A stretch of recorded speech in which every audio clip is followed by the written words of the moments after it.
Nëse deri në këtë fazë nuk është realizuar plehrimi, urgjentisht duhet të kryhet. Kjo është thirrja e agronomit Mehdi Bresila, i cili shpreson se kushtet klimatike do të mundsojnë plehrimin në kohë.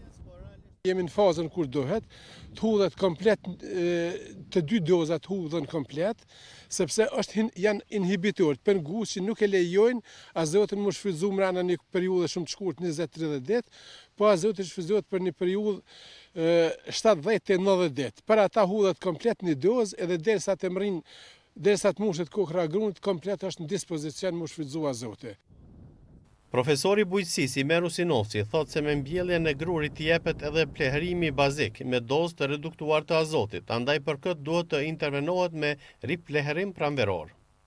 Një prag minimal temperatural në tokë që duhet jetë plus, do mund duhet jetë dikon prej 3 deri në 5 gradë Celsius, sepse në të kundërt nuk ka efekt, ose të nagu që është pragu tjetër temperatural më i lartë, por krahasoj edhe prania e lagështisë, sepse i vetmi kusht që plehu të përvetësohet në tokë, sepse ai është ushqim, është i rëndësishëm, diskutohet ajo punë, është që të tretët të ketë lagështi. Për kushtimin nga mbjellja, riplehrimi dhe procese tjera të punës së stinës, përfshirë bartjen e transfere teknologjike, i kontribuon uljes së importit të grurit, duke shtuar brutoproduktin vendor me kultura parësore siç është gruri.